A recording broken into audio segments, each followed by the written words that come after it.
ଉପରେ ଯୋଉ ବାଂଲାଦେଶୀ ମାନେ ଘୋର ଅନ୍ୟାୟ ଅତ୍ୟାଚାର କରୁଛନ୍ତି, ସେମାନେ ଜୀବନ ସହ ଖେଳ ଖେଳୁଛନ୍ତି। ଆଉ ମିଛରେ ଓଡ଼ିଶାରେ ଆସି ବିଭିନ୍ନ ବେପାର ବାଣିଜ୍ୟ ମାଧ୍ୟମରେ ଲୁଟିବା ଚକ୍ରରେ ଅଛନ୍ତି। ତେଣୁ ସେମାନଙ୍କୁ ତୁରନ୍ତ ଓଡ଼ିଶାରୁ ହଟାଯାଉ। ଆମେ ବଜରଙ୍ଗବାଲି ତରଫରୁ ସମସ୍ତ କର୍ମକର୍ତ୍ତା ଓଡ଼ିଶା ସାରା କହୁଛୁ ଯେ ସେଇ ଟାଉଟର ଠକ ଦଲାଲ ମାନଙ୍କୁ ତୁରନ୍ତ ହଟା କଲେ ଆମେ ଓଡ଼ିଶାବାସୀ ଖୁସି ଗର୍ବ ଅନୁଭବ କରିବା।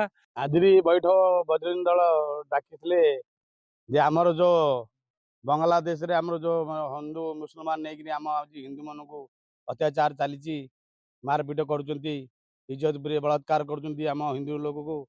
ଏଇ ଗୋଟେ ଦୁଃଖର କଥା। ଆଉ ହଣାହଣି କରୁଛନ୍ତି ଆମ ହିନ୍ଦୁ ଲୋକକୁ। ସେ ଯୋଗୁଁ ଆମ ହିନ୍ଦୁ ମାନଙ୍କୁ ବଜରଙ୍ଗୀ ଭାଇ ଯୁବକ ଭାଇ ମାନଙ୍କୁ କହୁଛୁ, ଯୋଉ ବଙ୍ଗାଳୀ ଆମର ଗାଁ ଗାଁ ବୁଲିକି ବେପାର କରୁଛନ୍ତି, ଗାଁ ଗାଁ ବୁଲିକି ଯୋଉ ଅତ୍ୟାଚାର କରିବା ପାଇଁ କରୁଛନ୍ତି, ସେମାନଙ୍କୁ ମାଡ଼ ମାରିକିରି ସେମାନଙ୍କୁ ଏଇ ଗାଁ ପଞ୍ଚାୟତରୁ ବ୍ଲକରୁ କାଢ଼ାଯିବ। କାନୁନ ସହଯୋଗ ମାଗୁ, ଆମେ କାନୁନକୁ ସହଯୋଗ ମାଗିକିରି ଏଇ ବଙ୍ଗାଳୀ ମାନଙ୍କୁ ଏଇ ଦେଶରୁ କାଢ଼ିବୁ। ଆମ ହିନ୍ଦୁ ଉପରେ ଅତ୍ୟାଚାର ଚାଲୁଛି, ଆଉ ସେମାନେ ଆମ ଗାଁରେ ଆଇକି ବେପାର କରୁଛନ୍ତି।